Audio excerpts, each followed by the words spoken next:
When I'm scheduling out these episodes and I hit a day that has a lot of releases, like December 14th, 1990, I try to arrange the episodes so that similar games aren't next to each other. That way I don't have, for example, 4 shoot-'em-up episodes in a row. I'm just using a random example there, of course. Anyways, Toy Shop Boys is another shoot-'em-up that was released on December 14th. The plot of the game is that the demon Gamma has taken control of all the toys in the world. The God of Toys selects 3 special boys to travel to Gamma's world, blow up all of the evil toys, and defeat Gamma once and for all. The big feature of this game is that it's Toy Shop Boys, not Toy Shop Boy. You control all 3 of the boys simultaneously. There's also a 2-player mode, but that alternates between who's playing, so there's only ever 3 of them. Each of the boys has a distinct weapon, and you rotate through which boy is up front and you're controlling by pressing button 1. The other 2 boys hang out beside you, and they can block incoming bullets. The weapons are powered up by collecting the P icons that drop from flashing enemies. There are 4 stages of power-ups, and which one you're at can be seen in the upper right-hand corner. Weapon power-ups are applied to everybody, so you don't have to collect power-ups for each boy individually. The Red Cap Boy, none of the boys have names, has an airsoft gun that acts as a rapid-fire machine gun in the toy world.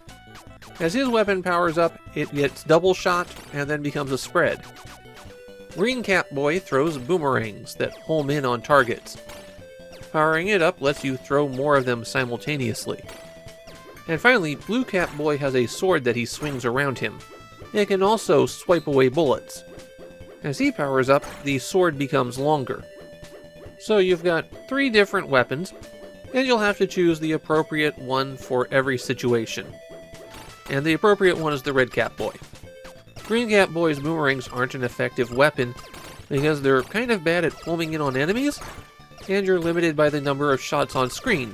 So when it misses an enemy, that means you can't fire another boomerang.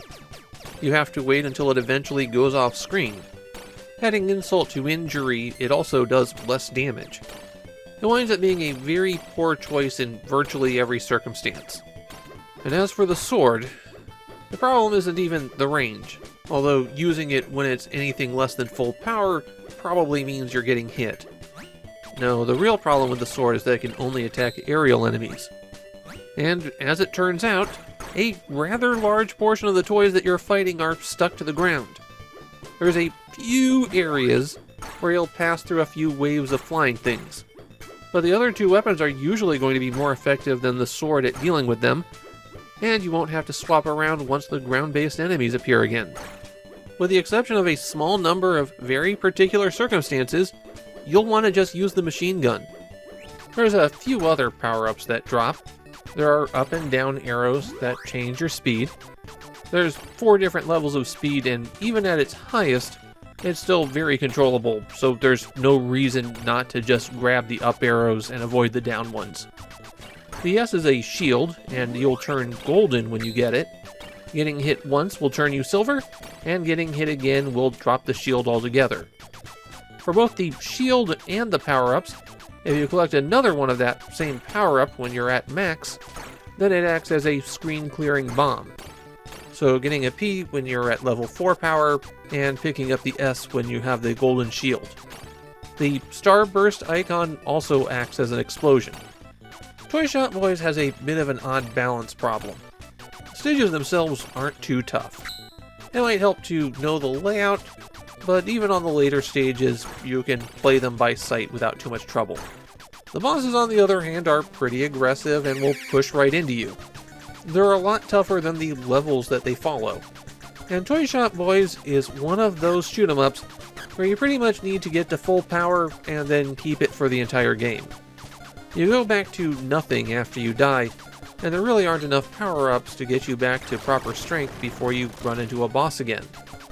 There are checkpoints in the stages, and if you run out of lives and continue, you'll go back to the start of the stage, but generally speaking, you're probably better off going back to the beginning of the game and starting over. There are 6 stages in Toy Shop Boys, and most of the stages are divided in half where they have a mid-boss. Of course, the final stage is a boss rush. This is a shoot-'em-up released in 1990 after all. So what do Japanese players think of Toy Shop Boys? Well, let's see here. This person called it bland. This person said it was not interesting. This one called Toy Shop Boys monotonous. And I'm out of opinions. I think it's safe to say that this is a game that didn't find a following in Japan. My own take on Toy Shop Boys is, well, there's a lot worse shoot-'em-ups out there. This one winds up landing in the mediocre range.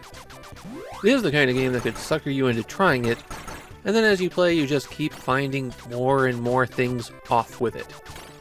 The weapon system in particular is a notable miss, because there's no good reason that the sword shouldn't be able to hit things on the ground. I can see some designer late in development going, hey, they're flying, maybe this couldn't reach those tanks. And then they changed it without considering all of the other changes that would be necessary to support that. So why not just let the attack hit everything? It's not like the sword is overwhelmingly powerful. Beyond that, the level design is a bit of a snore, even on later stages where you have to dodge terrain. And too many of the bosses require that you stick your nose right where they shoot their own guns. Sitting at the back of the screen while they're a few pixels above you really shouldn't be a requirement to hit some of these guys. While I was recording, I kept getting destroyed by the Stage 2 boss. While I've gotten past it before, the combination of it exploding its parts outward, and then firing bullets in a circle, make most of your options for dealing with it pretty bad. The fully powered up sword can barely hit the center when the robot's together, but that just means you'll most likely die when it ejects its parts. Toy Shop Boys is a PC Engine shoot-'em-up that you're okay with missing.